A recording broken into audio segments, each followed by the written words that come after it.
I know, Martin, when you get back up this part of the country, it's kind of like back old home, back in this area. I know you got a lot of roots. Second home. Yeah. Second home. Yeah.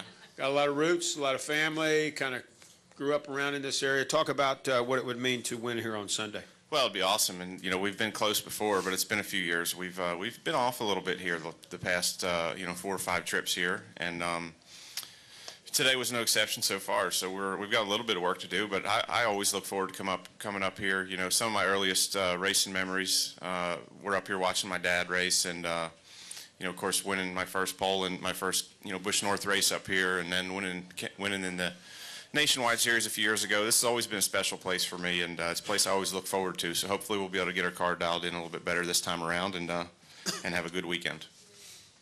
Okay, we got questions from Martin. Let's go here with Don, and then we'll go to this gentleman here, and then Matt. Okay. Martin, Don Coble with Morris News Service. As the chase has evolved since 2004, is it getting tougher and tougher to go through a chase without a mulligan, is it possible for someone to go all 10 races without problems? Well, I don't know. I've only been in one of them, so it's not like I have a lot of experience. But by watching them, I think they've all been, quite a bit different. It just depends on what everybody else does, And at the end of the day, all you have to do is be better than the guys you're racing. So, if the guy in second has an average finish of 9th, and you need an average finish of 8th.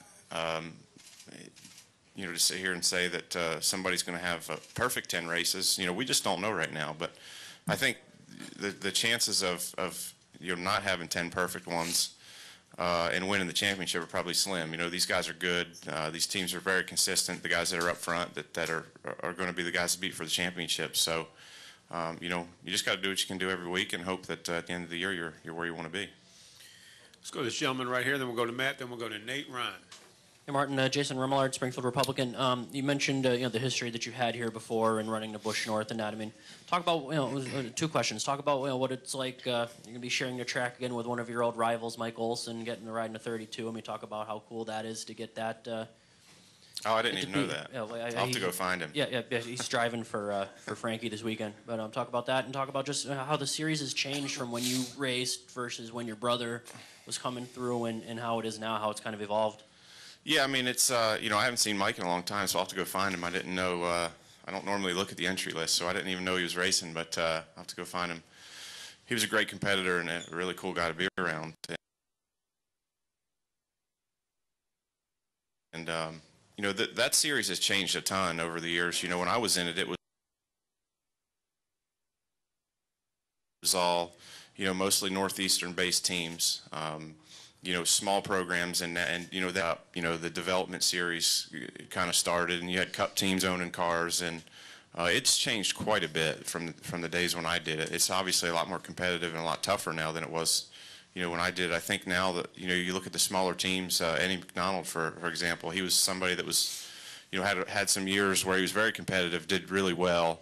And, I think that nowadays he's just getting outmoneyed. So it's definitely changed a lot, and it's still a great series, though. Great developmental series. A lot of great young talent coming up through there, and I enjoy watching them when we're at the track with them. Let's go to Matt, then we'll go to Nate, and then we'll go to Marty. Hey, Martin, Matt Warnes, WWLP.com. Can you kind of explain how big it is for MWR to have 2 cars in the chase, and did you ever think that you and your brother would have a lot of success up here at New Hampshire Motor Speedway?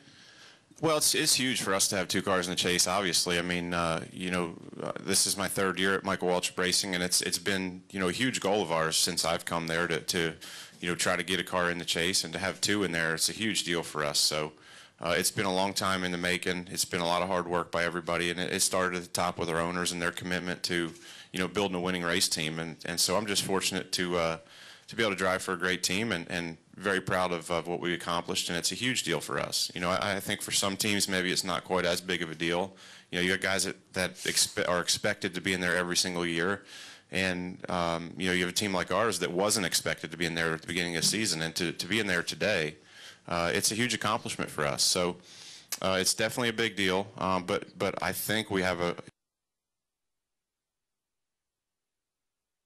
we still have a legitimate chance at doing some great things, and hopefully having a shot at this thing when we get down to the last 3 races.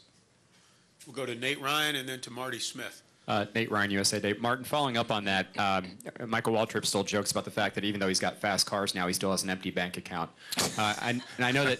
I can't help that. Yeah, well, you probably are part of the reason.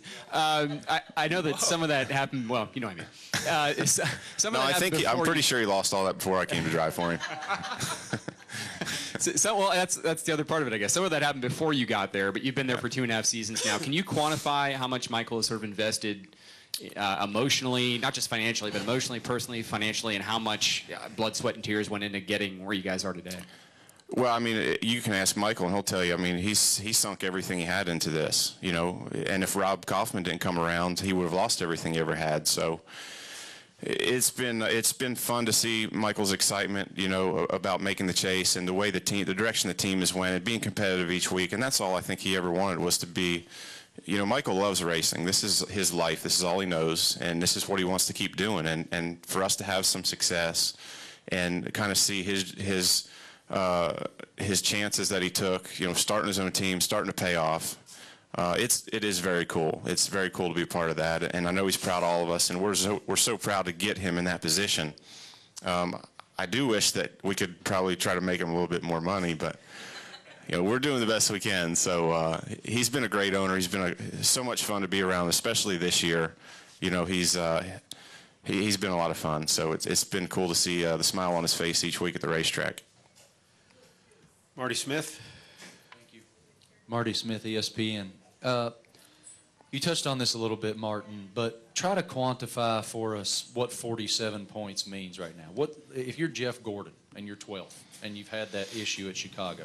You got 9 races left and a 47-point hill to climb. When you look at the talent in the field, quantify what 47 points means? It's huge, but you know, again, I think that you don't know how big 47 points is until we get to the end of the season. We could all go to Talladega, and he could be the only one that finishes out of the top 12. So, you know, I think that it's way too early to look into points. You know, again, you know, we're 20-something out. We could easily be in the lead in 3 or 4 weeks. It just depends on how well we do and how well everybody else does. So it's obviously a huge deal but I think it's probably not a bad position to be in. The pressure's off. They can just go out and race. And, you know, they can still be dangerous. You know, everybody has one bad race, and that was their only one. You know, they'll be even at the end of the season. Let's go back here to the front. Matt. I know you won at Dover back in '07, and I mean, that was a big win for you. With all the success you guys have had here at New Hampshire Motor Speedway, your family in general, what would it mean just to win up here at the Magic Mile? Well, it'd be incredible. I've always dreamed of it. We've come close. You know, again, I said earlier, it's been a few years since we've run really well here. We've had some decent runs, but not like we ran in the past. You know, 4 or 5 years ago, every time we came, it seemed like we had a shot at winning here, and we've been off a little bit. So we're still trying to find that, but it would mean a lot. It'd be incredible. You know, I mean, obviously winning at Dover was a big deal, that being the closest track to where I grew up. But I feel like I have more ties to this racetrack than even Dover. Just coming up here as a young kid with my dad racing, and you know, getting my first NASCAR win here back in 2000. So it's been a special track for me, and it's definitely near the top of my list of places to win at. It'd probably be bigger than Dover for sure. Anything else for Martin? One more. Go ahead, sir. So, I mean, talk about, I mean, you said the 2 cars in the chase, but I mean, a third one, if you added up, you know, everybody that's driven at 55, it might be, you know, a chase contender if you add up all the points. I mean, just talk about what, you know, that team has been able to do to help you and help Clint to be able to further yourselves going forward. Well, they've been a huge part of what we've done, and it's been a total team effort this year to get to where we're at, all 3 teams. I know the 55 is not in the chase, but you know, they've been just as big a part of our success this year as the other 2 teams, and you know, it's you know, Rodney and Mark have certainly been a huge part of that. You know, Brian's done a great job when he's drove, so everybody's done a nice job, and all the guys at the shop work together and build cars together. They all, you know, they're all part of this too. So you know, I know the 55 car is not in the chase, but they've been a big part of the reason we are there, and we sure appreciate the teamwork and the help they've given us.